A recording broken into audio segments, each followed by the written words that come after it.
हाँ तो मेरे डियर स्टूडेंट्स, हम इस वीडियो में इन दो क्वेश्चन को बताने वाले हैं क्योंकि बहुत इंपॉर्टेंट क्वेश्चन ये अभी भी देख रहे हैं। इसका सबसे अच्छा इंपॉर्टेंट क्वेश्चन नहीं है एपी का, तो ये 2 और 3 मार्क्स का क्वेश्चन है। आप देख सकते हैं उस एपी में 50 पद है जिसका तीसरा पद 12 है तथा अंतिम पद 106 है। कहने का मतलब तीसरा पद है तो 3 का दिया हुआ है, A3 का वैल्यू है 12। अब सवाल है सर अंतिम 50 में 50 पद है एपी में जिसका अंतिम पद 106 है, तो 50 पद कहने का मतलब ये 50 बराबर 106। हमने कल बता के रखा था कि A3 कहने का मतलब सर A प्लस 2D होता है। इसका समीकरण एक नाम दे दो बच्चे, ये 50 है A प्लस 49D का नाम दे दो। बहुत आसान है बच्चे, ध्यान से देखेंगे आप केवल। अब तुम क्या करो ना, यहीं पे करा दो काम। क्या सर प्लस है तो यहाँ माइनस, प्लस है तो माइनस, प्लस है तो माइनस कट गया, और डी में 49 जाएगा तो माइनस 47 बचेगा बच्चा, और ए दोबारा में 106 कटेगा तो माइनस 94 बचेगा। अब माइनस से माइनस कट गया, 47 का 94 हो गया, डी की वैल्यू 2 है। अब क्या करो बच्चा, डी का मान समीकरण 1 में रख दो या फिर 2 में रख दो, किसी में रख दो, बोलो किस में रख दो। चलो समीकरण 1 में रख दो, डी का मान समीकरण 1 में रख दी। जैसे समीकरण डी में रख दिए तो ये प्लस 2d का वैल्यू 12 आएगा, और ए कहने का मतलब डी का वैल्यू 2 है बराबर 12।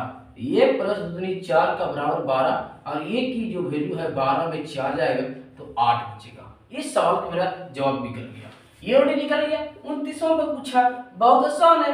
ये 29 बराबर एक कम डी, हम तो बच्चों को बता रखे थे ये कम डी, और एक कम डी कहने का मतलब ये प्लस ये का वैल्यू 8 है और 28 और डी का वैल्यू 2 है। अब कहने का मतलब 8 है, 28 में 56 है, और 56 और 8 64 है, 56 और 8 64 है, यानी कि 29वां पद 64 हो जाएगा। मेरा आंसर हो गया फाइनल। अब इसमें सेकंड क्वेश्चन क्या कहता है, यदि किसी एपी के तीसरे 9वें पद क्रमशः पद 4 और -8 हो, वही भैया ये 3 का वैल्यू पहले 4, फिर ये 9 का वैल्यू है -8। ये 3 कहने का मतलब एक कम डी, और ये 9 कहने का होता है ये प्लस 1 8। हम बता रखे थे प्लस का माइनस करना है, प्लस का माइनस करना है, माइनस का प्लस करना है। खत्म हो गया। 2d में 8d चला जाएगा तो 6d बचेगा, 8 और 4 12 बचेगा, 6 दूनी का 12। बच्चे का कमेंट है डी का वैल्यू कितना बचेगा -2। आसान है, डी की वैल्यू -2। अब डी की वैल्यू -2 है तो डी का मान समीकरण 1 में रख दो, डी का मान समीकरण 1 में, डी का मान समीकरण 1 में। बहुत आसान है, डी का मान समीकरण 1 क्या है, a प्लस 2d बराबर 4, और ये प्लस 2 इंटू डी की वैल्यू -2 बराबर 4, ये -4 बराबर 4, ये की वैल्यू 4 + 4 8। अब सवाल ए और डी हमारा निकालने का मकसद था, हम बार बार बच्चों को बता रहे हैं कि ए और डी निकालने से मतलब हमको यदि वो निकल जाए तो बोलते हैं सर तो इसका कौन सा पद शून्य होगा। बहुत इंपॉर्टेंट, कौन सा पद शून्य होगा, बहुत इंपॉर्टेंट है। शून्य की बात पूछा तो माना n1 पद शून्य होगा, ये n बराबर 0 होगा। हम नहीं जानते हैं, हम मान लेंगे कि अंतिम पद शून्य हो जाएगा। अब ये n का फॉर्मूला होता है ये प्लस 1 कम डी, बार बार तो बोल रहे हैं 1 plus en minus 1 into D. यहाँ पे ये n की वैल्यू 0 ले लिए, ये का वैल्यू कितना बच्चा 8 है, plus n minus 1 into D की वैल्यू -2 है। बच्चे देखेंगे प्लस से किधर आ जाएगा तो माइनस में आ जाएगा, -8 n -1 इंटू -2, माइनस से माइनस कट गया और 2 4 8 कट गया, यानी कि 4 बराबर n -1 माइनस n इधर आ जाएगा प्लस 1 हो जाएगा, और n की वैल्यू 5 है। अतः जो पांचवा पद होगा वो शून्य होगा। अतः पांचवा पद क्या होगा, शून्य होगा। अतः पांचवा पद शून्य होगा, अतः पांचवा पद शून्य होगा, शून्य होगा। इससे अच्छा और कुछ भी नहीं दोस्त, इससे अच्छा और भी कुछ नहीं, शानदार और जानदार तरीके से बताया गया। और ये बहुत इंपॉर्टेंट क्वेश्चन है, देख रहे हैं हम समुद्र में इस टाइप के क्वेश्चन को बहुत ज्यादा डाला जा रहा है। थैंक्स। नेक्स्ट क्वेश्चन है बाबू, देख लो कि योगफल ज्ञात करना है। बहुत प्यारा क्वेश्चन है, हमने 2 क्वेश्चन लिया है यहाँ पे, ये क्वेश्चन और ये क्वेश्चन, 2 क्वेश्चन। पहला क्वेश्चन है किसी एपी का 1 + 4 + 7 + 10 + डॉट डॉट डॉट 100 पदों तक का योग ज्ञात कीजिए। ये सिंपल सवाल है, बहुत आसान है, थोड़ा सा लेक्चर में समझ लीजिए कि ए का वैल्यू जो प्रथम पद होता है यही होता है बाबू, डी का मतलब अगला पद माइनस पिछला पद, तो यहाँ 3 निकाल के रख दिए। यही अंतिम पद बोल रहा है कि 100 है तो ये n बराबर 100 लिख दिए। हमारे पास फॉर्मूला जो होता है पद वाला, ये n बराबर ये plus n minus 1 into D, ये कम डी करके चलते हैं वो वाला। n की वैल्यू 100 है, ये का वैल्यू 1 है, plus n minus 1 into D. +1 इधर माइनस में आ गया तो 100 में 1 इधर 99 बचेगा, n माइनस 1 इंटू 3 है तो 33 99 कट जाता है तो आपको -1 इधर प्लस में आ जाएगा, 33 और 34 में डायरेक्ट लिखिए मैंने। तो यहाँ पे 34 पद टोटल होंगे कि इसका योग जो होगा इसमें टोटल 34 पद होंगे n की संख्या। अब सवाल है कि सर इसका योग भी ज्ञात करना, सभी 34 पदों को योग क्या होगा, योगफल क्या होगा। तो सिंपली सवाल है n बराबर n/2 into 2a plus n minus 1 into D. ये फॉर्मूला होता है बाबू, n की वैल्यू 34 है, 34/2 प्लस इंटू 2a का वैल्यू 1 है, देख लो यहाँ पे a का वैल्यू 1 है, प्लस n मतलब 34 माइनस 1 इंटू डी का वैल्यू 3 है, तो हमने सब्ट्रैक्ट करके निकाला था 3। तो यहाँ पे 17 बचेगा, 17 दूनी का 34 होता है, 2 का 2 हो जाएगा, अरे 33 34 में 33 घटेगा और 33 या 99 हो जाएगा।